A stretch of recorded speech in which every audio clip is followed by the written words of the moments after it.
Mortgage rates haven't been this high in over 2 decades, but it's far worse for homebuyers now than it was then, according to this story. Listen, it's not just you. The entire economy out there is hurting. Everybody's hurting these days. All right, so here's why 7% mortgage rates are so much worse for buyers now than 20 years ago. Listen, 7% for anybody on anything is so much worse than it was just a few years ago. So if you're just tuning in, my name is Christopher Yule, and we cover the biggest headlines of the day and what the AI trading data says about them. And if you're interested in that too, be sure to definitely hit the subscribe button down below. And be sure to head to ovtlyr.com to see why outliers win. So mortgage rates haven't been this high in over 2 decades, but it's far worse for homebuyers now than it was then, according to the story. I mean, I have the privilege to talk to a lot of financial institutions, and I ask them a lot of questions. And one of the questions that I've been asking is, have you seen loan demand slowing down recently? And everybody that I've talked to, and I talk to 40 or 50 every quarter, usually has not been saying that there's any issues until August. But in August, we had a huge shift in everybody I've talked to. And August was when the last rate hike was done. And so we're looking at this point where rates have gone up 2 to 3 times what they were just a few years ago. And to show you actually how much rates going up impacts this, let's take a look at a mortgage calculator, right? Let's say we've got a $250,000 home. Okay. Now the monthly payment on that $250,000 home, including your taxes and insurance, was about $1,241. That's really affordable, at least these days. $250,000 home, $1,241. And that was at an interest rate of 3.59. Now, let's say that we take it and the average mortgage rate is pushing 8% now. So now it's gone from $1,200 to $1,800. That's a 50% increase on your payment just on the interest rate. A 50% increase on your home payment just because of the interest rate. Now, let's not stop there, right?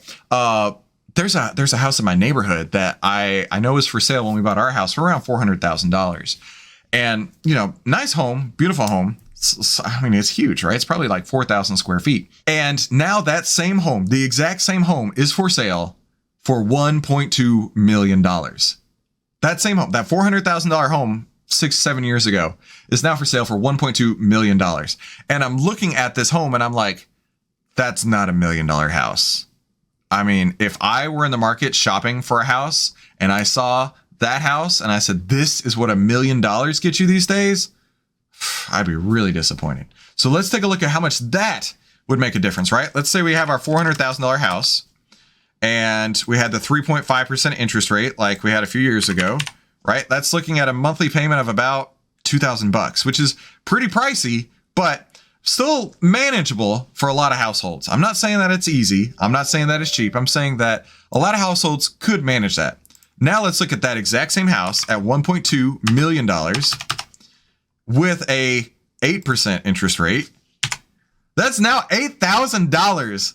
That went from like $2,000 to $8,000. Nobody's affording that, right? I can't imagine what the statistic is for who can afford a $2,000 rent/mortgage payment versus an $9,000 rent mortgage payment. That's unbelievably expensive. That's why that home hasn't sold for the last 6 months, right? You got to be making huge bucks to be able to afford just the mortgage payment on this. So there is so much broken in the system, and why a 7% mortgage hurts so bad these days. Let's continue on. Add high inflation and decades of stagnant wage growth, and buyers have less purchasing power than 20 some years ago, which is cascaded into an entrenched affordability crisis as rates continue to rise. And the market has become much more reliant on a low interest rate environment to support current home prices than it has been historically. Here's what I want to see here. Mortgage rates hit a 2-decade high, right? We're looking here roughly around 8% or so. We haven't been up this high since 2001, 2002, during the dot-com bubble bursting. Today's homebuyers couldn't have a more different experience than the last time rates were this high. The Fed's raising benchmark rates rapidly over the last 18 months, but only after buyers have witnessed them plunging under 3% for more than a year during the pandemic. So everybody got used to super low rates, right? Everybody who got into their home is not getting out of their home, right? Like for me, example, right? Let's say that I purchased my home for $400,000 at a 3.5% interest rate. If I'm going to go buy a similar home now, it now costs me 3 times as much on the asset, and my financing is now nearly 3 times as much. And so my mortgage would go nearly from $2,000 to $8,000-ish dollars.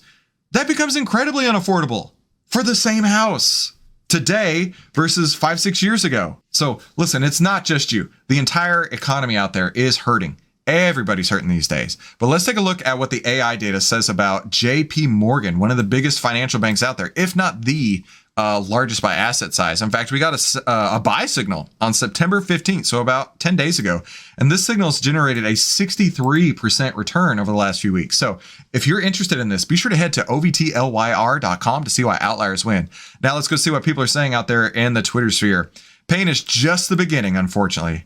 And then this person says, my favorite part of the emails that he still gets is you've now qualified for a special rate and rates have never been lower. Yeah, I think we're all still getting those out there as a marketing tactic because we know the truth, and you know the truth by hitting the like button. This will go to more people to spread the truth. There are too many people out there who are still trying to push the fact that, hey, now's a great time to get into the housing market when it just isn't. With rates being as high as they are, with asset prices being as high as they are, all I can see is that the market is ripe for a huge correction, a huge crash on the near-term time horizon. And if I were you, I would be holding cash and be ready for those deals that could be once-in-a-lifetime deals that are going to be coming here in the near future. But in the meantime, just hold tight and let's all try and get through this inflation together. Hey, if you like this video, YouTube thinks you're going to love one of these 2 videos. Thank you for tuning in today's Outlier Live. We'll see you on the next episode.